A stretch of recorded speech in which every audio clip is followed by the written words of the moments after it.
বিশ্ব আত্মহত্যা প্রতিরোধ দিবস শ্রীভূমিতে উদযাপিত। আত্মহত্যা প্রতিরোধ করা সম্ভব যদি আমরা সবাই একসাথে সচেতন হই। এই মূল বার্তা নিয়ে বুধবার শ্রীভূমিতে বিশ্ব আত্মহত্যা প্রতিরোধ দিবস পালন করা হয়। জাতীয় স্বাস্থ্য মিশনের উদ্যোগে আয়োজিত দিনব্যাপী কর্মসূচিতে র্যালি ও সচেতনতামূলক কর্মশালা অনুষ্ঠিত হয়। দিনের কর্মসূচি শুরু হয় করিমগঞ্জ সিভিল হাসপাতাল প্রাঙ্গণ থেকে র্যালি দিয়ে। র্যালিটি উদ্বোধন করেন স্বাস্থ্য যুগ্ম সঞ্চালক ডক্টর সুমনা নাইডিং। এতে উপস্থিত ছিলেন অতিরিক্ত মুখ্য চিকিৎসা ও স্বাস্থ্য আধিকারিক ডক্টর মনীন্দ্র সূত্রধর, মানসিক স্বাস্থ্য কর্মসূচির জেলা nodal officer doctor Zakir Hossain, NHM এর ডিপিএম হানিফ মোহাম্মদ কে আলম, এনএইচএম এর ডিএমই সুমন চৌধুরী এবং মানসিক সামাজিক কর্মী সুস্মিতা দাস। র্যালিতে অংশগ্রহণ করেন শহরাঞ্চলের আশাকর্মী ও জিএনএম নার্সিং প্রশিক্ষণ কেন্দ্রের শিক্ষানবিশ নার্সরা। তারা হাতে প্লেকার্ড ও ব্যানার নিয়ে মানসিক স্বাস্থ্যের যত্ন, সহমর্মিতা এবং আত্মহত্যা প্রতিরোধ নিয়ে নানা স্লোগান দেয়। এরপর করিমগঞ্জ সিভিল হাসপাতালে সম্মেলন কক্ষে অনুষ্ঠিত হয় একটি সচেতনতামূলক কর্মশালা। জেলা মানসিক স্বাস্থ্য কর্মসূচির বিশেষজ্ঞরা উদ্বেগ, মানসিক চাপ ও হতাশার প্রভাব নিয়ে আলোচনা করেন এবং জানান সময় মতো পরামর্শ, পারিবারিক সহায়তা ও সামাজিক সচেতনতার মাধ্যমেই আত্মহত্যা রোধ করা সম্ভব। কর্মশালায় বিশেষভাবে তুলে ধরা হয় টেলি মানুষ কর্মসূচি, যা 24 ঘন্টা বিনামূল্যে মানসিক স্বাস্থ্য সহায়তা প্রদান করে। বক্তারা জানান, মানসিক চাপে ভোগা মানুষ এই কর্মসূচির টোল ফ্রি নাম্বার 1800-891-4416 এ ফোন করে গোপনীয়ভাবে মানসিক পরামর্শ নিতে পারেন। কর্মসূচির শেষে অংশগ্রহণকারীরা আত্মহত্যা প্রতিরোধে সম্মিলিতভাবে কাজ করার অঙ্গীকার করেন।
তেলিয়ামুড়া প্রতিনিধি।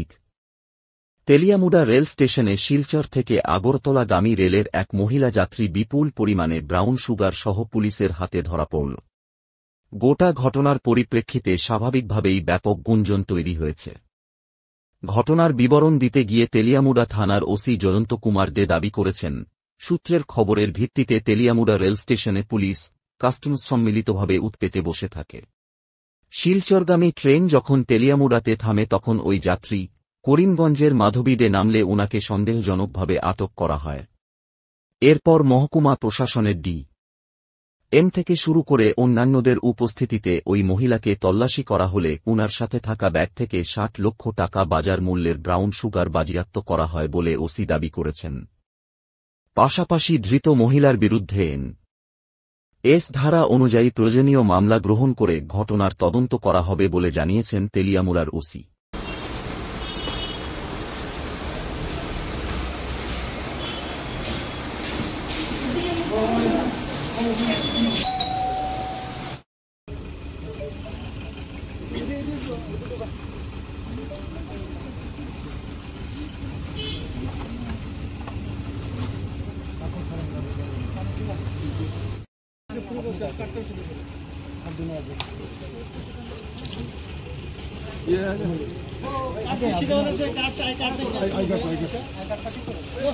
আমি ধনী যাই তো না কিন্তু কিন্তু অনেক টাইম লাগবো। দোকান থেকে লোন দিতাম, তুমি দিয়ে দিও না। কয়টা আছে?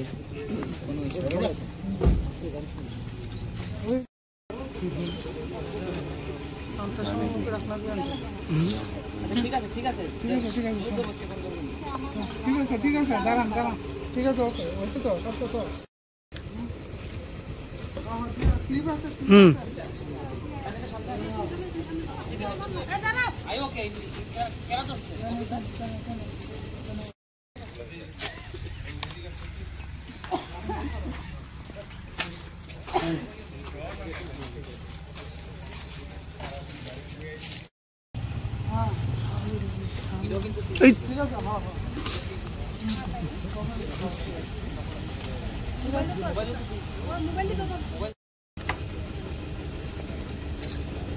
কয়টা এটা কিন্তু আলাদা মার্ক করতে লাগবে কালার ওয়াইজ। 1 2 এটা এ হ্যাঁ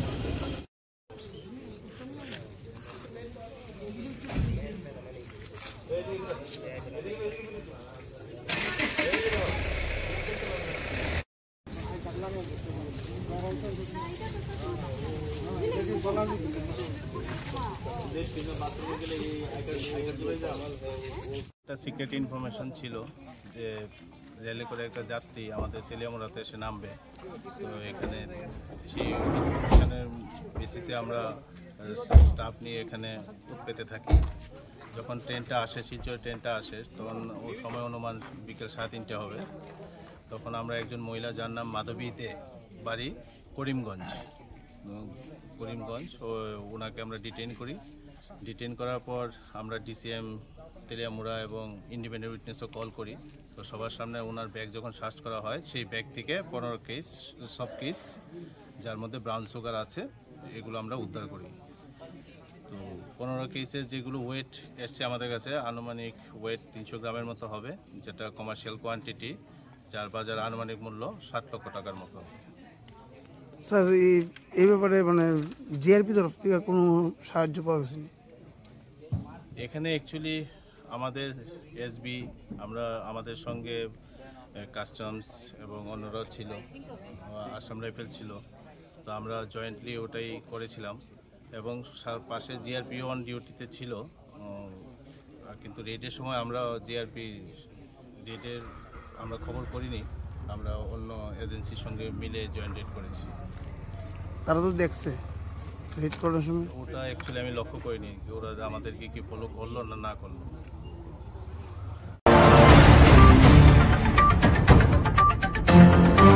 আগামী 14 অক্টোবর অগপ দলের 41তম প্রতিষ্ঠা দিবসের সমাবেশে বরাক উপত্যকা থেকে 1000 দলীয় কর্মীরা অংশগ্রহণ করছেন।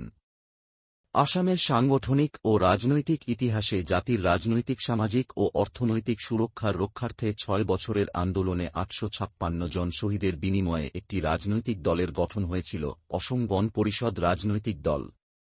এই অগপ দলের 41তম প্রতিষ্ঠা দিবসের কেন্দ্র করে প্রতি বছরের মতো এবছরও 1000-এরও বেশি দলীয় নেতা ও কর্মী বরাক উপত্যকা থেকে আগামী 13 অক্টোবর গুয়াহাটির খানাপাড়ার ভেটেনারির মাঠে 8টি রাজনৈতিক দলের 13 সমগ্র ভারতের আঞ্চলিক দলের মুখ্যমন্ত্রী সহ নেতামন্ত্রী সহ প্রায় 1 লক্ষেরও অধিক অগপ দলের সকল পর্যায়ের নেতামন্ত্রীরা ও দলের কর্মীদের উপস্থিতিতে আঞ্চলিকবাদী রাজনীতি নিয়ে বিরাট এক আলোচনা সভার আয়োজন করা হবে এবং 14 অক্টোবর দলীয় নিয়ম নীতি মেনে নানান কার্যক্রমের মধ্য দিয়ে 41তম প্রতিষ্ঠা দিবস পালন করা হবে বলে জানান অগপ দলের কেন্দ্রীয় কমিটির সাধারণ সম্পাদক তথা বরাক উপত্যকার দলের তত্ত্বাবধায়ক কে এইচ বিমলেন্দু সিংহ, কাছাড় জেলার সম্পাদক মনিতন সিংহ সহ ভ্রাতৃ সংগঠন সংখ্যালঘু পরিষদের জেলা সভাপতি হায়দার হুসেন লস্কর প্রমুখেরা। পাশাপাশি এই অগপ দলের 41তম প্রতিষ্ঠা দিবসের 2 দিনব্যাপী কার্যসূচিকে সাফল্যমণ্ডিত করে তোলার জন্য আগামী কয়েকদিনের মধ্যে বরাক উপত্যকার সকল স্তরের নেতাকর্মীদের দলের বরাক উপত্যকার দলীয় তত্ত্বাবধায়ক কে এইচ বিমলেন্দু সিংহ, জেলা সম্পাদক মনিতন সিংহ ও সংখ্যালঘু পরিষদের জেলা সভাপতি হায়দার হোসেন লস্করদের সঙ্গে যোগাযোগ করার জন্য অনুরোধ জানান।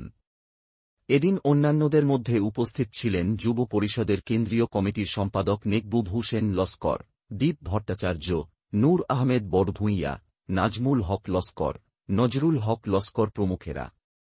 এক প্রেস বিজ্ঞপ্তিতে জানিয়েছেন অপর কাছাড় জেলার সম্পাদক মনিতন সিংহ।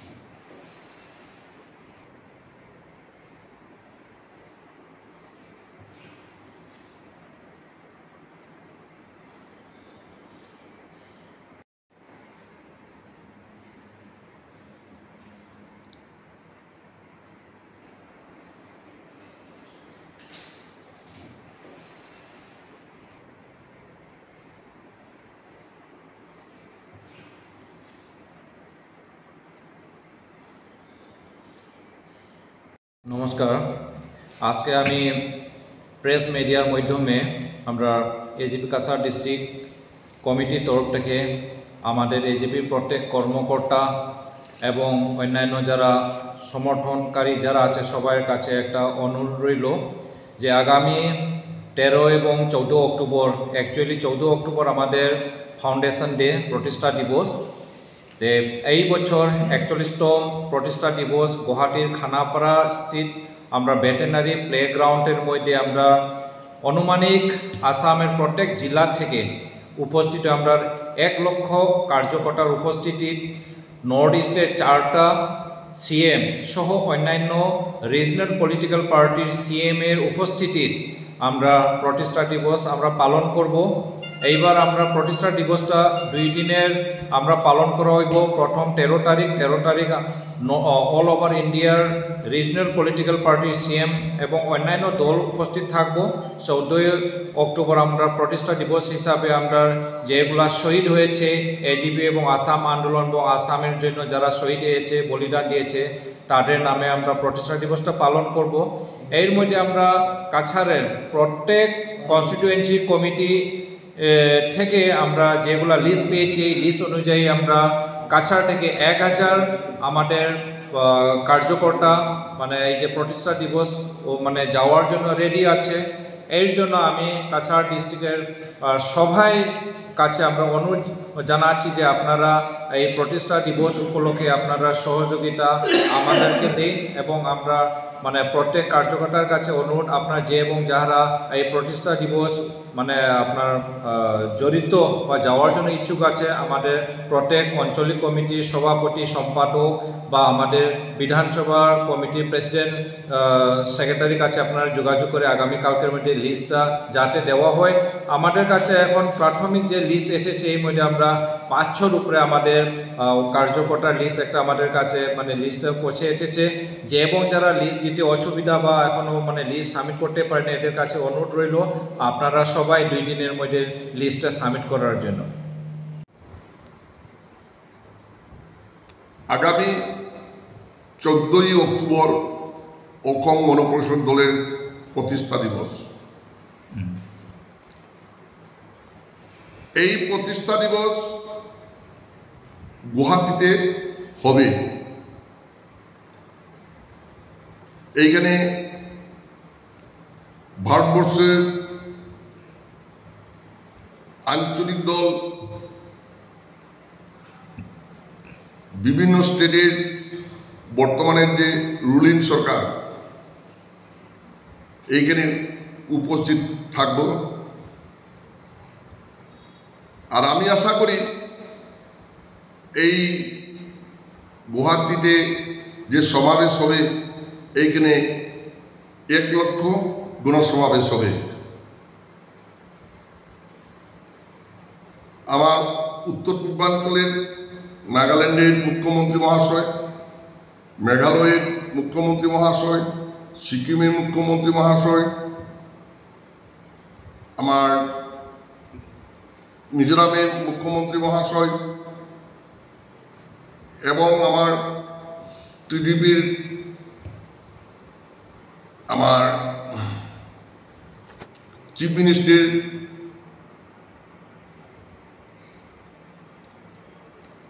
আর বরাক থেকে এই সমাবেশে 1000 এই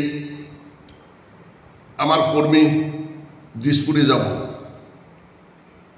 আর কি হবে এই 2 দিনের প্রোগ্রামে আমার কাছাড় জেলার সাধারণ সম্পাদক অসম গণ পরিষদের মণিতন সিং উনি পুঙ্খানুপুঙ্খভাবে বলে দেবে। আমি জিনিসটা আগামী 13 এবং 14 তারিখ আমাদের পার্টির প্রতিষ্ঠা দিবস আসাম গণ পরিষদের।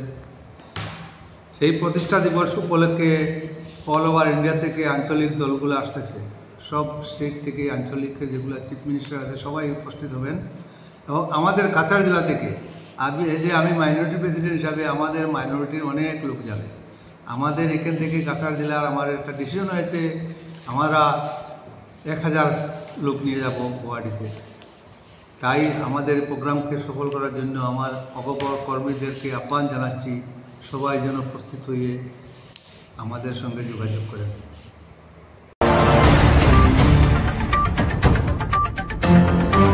গোটা রাজ্য জুড়ে বামপন্থী শ্রমিক সংগঠন সমূহের যৌথ মঞ্চ সিআইটিইউ বিভিন্ন স্তরের সম্মেলন সংঘটিত করছে।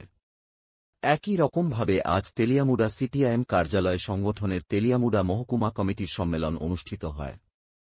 এই সম্মেলনে তেলিয়ামুড়া মহকুমা কমিটির অন্তর্গত বিভিন্ন অঞ্চল কমিটি থেকে প্রতিনিধিরা উপস্থিত ছিলেন। সম্মেলন মঞ্চে সংগঠনের রাজ্য সভাপতি তথা রাজ্যের প্রাক্তন মন্ত্রী মানিক দে, বিধায়ক নির্মল বিশ্বাস, সিআইটিইউ নেতৃত্ব তপন দাস, সিপিআইএম তেলিয়ামুড়া মহকুমা সম্পাদক সুভাষ নাথ প্রমুখ উপস্থিত ছিলেন। সম্মেলনের প্রধান বক্তা মানিক দে এই সময়ের মধ্যে কেন্দ্রের সরকার এবং রাজ্যের বিজেপি পরিচালিত সরকারের ভ্রান্ত নীতির পরিপ্রেক্ষিতে শ্রমিক শ্রেণী দারুণভাবে আক্রান্তিত বলে অভিযোগ করেন। বিশেষ করে এই সরকারকে কোনোভাবেই শ্রমিকদের বন্ধু বলা যায় না দাবি মানিকদের। এই অবস্থায় দাঁড়িয়ে আগামী দিনের সংগঠনকে আরও বলিষ্ঠ করার মধ্য দিয়ে শ্রমিকদের পাশাপাশি সাধারণ মানুষের লড়াই আন্দোলনের ময়দানকে বলিষ্ঠ করার জন্য আজকের এই মহকুমা সম্মেলন থেকে আহ্বান করেন মানিক দে সহ অন্যান্য বক্তারা। সম্মেলন থেকে আওয়াজ তুলুন, শ্রমকোড বাতিল করতে হবে, স্বার্থ বিরোধী শ্রমকোড বাতিল করতে হবে। ইনকিলাব জিন্দাবাদ, ইনকিলাব জিন্দাবাদ। দুনিয়ার মজদুর, দুনিয়ার মেহনতি মানুষ, ইনকিলাব জিন্দাবাদ, ইনকিলাব জিন্দাবাদ, ইনকিলাব জিন্দাবাদ। কমরেডস, মানুষ যিনি সত্যটাকে সত্য বলতে পারেন, মিথ্যাটাকে মিথ্যা বলতে পারেন, ভালোটাকে ভালো মানবেন আর ভুলটা শুধরিয়ে যাওয়ার জন্য সাহায্য করবেন গঠনমূলক দৃষ্টিভঙ্গি, তাহলে তিনি আপনার প্রকৃত বন্ধু। আর যিনি ভুলটা দেখো চুপ করে থাকে, কোনো কিছু বলে না, এটা আবার কিন্তু অন্ধ বন্ধু বলে এখানে। এই অন্ধ বন্ধু কিন্তু এটা আসল বন্ধু হলো না। কেন আসল বন্ধু হলো না? কারণ আমার যদি কোনো ভুল থাকে সেটা ধরিয়ে দিলে তাহলে তিনি আমার প্রকৃত বন্ধু, আর ধরিয়ে দিলেন না, চুপ করে রইলেন, তিনি ওনারও ক্ষতি করলেন, সংগঠনেরও ক্ষতি করলেন, আমারও ক্ষতি করলেন। এই জায়গাটাতে স্পষ্টবাদী হবে, স্পষ্ট কথা বলতে হবে। কথা বলার ধরন যাতে আবার এটা না হয় আক্রমণাত্মক, কথা বলার ধরনটা হবে গঠনমূলক দৃষ্টিভঙ্গি।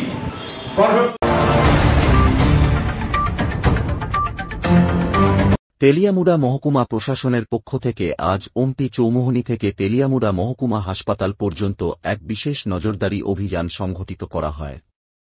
এই অভিযানের মাধ্যমে মূলত সংশ্লিষ্ট এলাকার বিভিন্ন দোকানগুলোতে অবৈধ ব্যবসা বাণিজ্য করা হচ্ছে কিনা এই বিষয়টা পর্যবেক্ষণ করা হয়। এই অভিযানের মাধ্যমে একাধিক দোকানের বিরুদ্ধে প্রয়োজন অনুযায়ী ব্যবস্থা এবং আইন অনুযায়ী পদক্ষেপ গ্রহণ করা হয়েছে বলে প্রশাসনিক দলের তরফ থেকে দাবি করা হয়েছে। এই অভিযানে নেতৃত্ব প্রদান করতে গিয়ে ডিসিএম অঞ্জন কুমার দাস দাবি করেছেন, অবৈধভাবে পেট্রোল সহ মেয়াদ উত্তীর্ণ বিভিন্ন সামগ্রী বিক্রি করার অভিযোগে 3টা দোকানের বিরুদ্ধে নোটিশ জারি করা হয়েছে। পাশাপাশি প্রশাসনের তরফ থেকে স্পষ্ট ভাষায় জানিয়ে দেওয়া হয়েছে, যেখানে যেখানেই অনিয়ম করা হবে সেখানেই প্রশাসন বলিষ্ঠ ব্যবস্থা গ্রহণ করবে।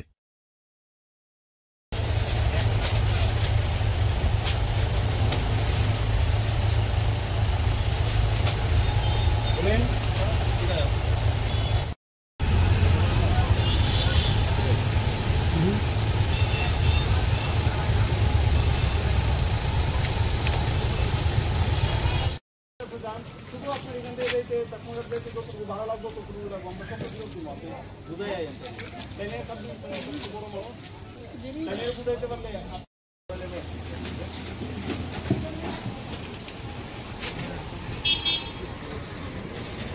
আচ্ছা পেট্রোল রাখেন না, হ্যাঁ যত আচ্ছা স্যার দেখা নাই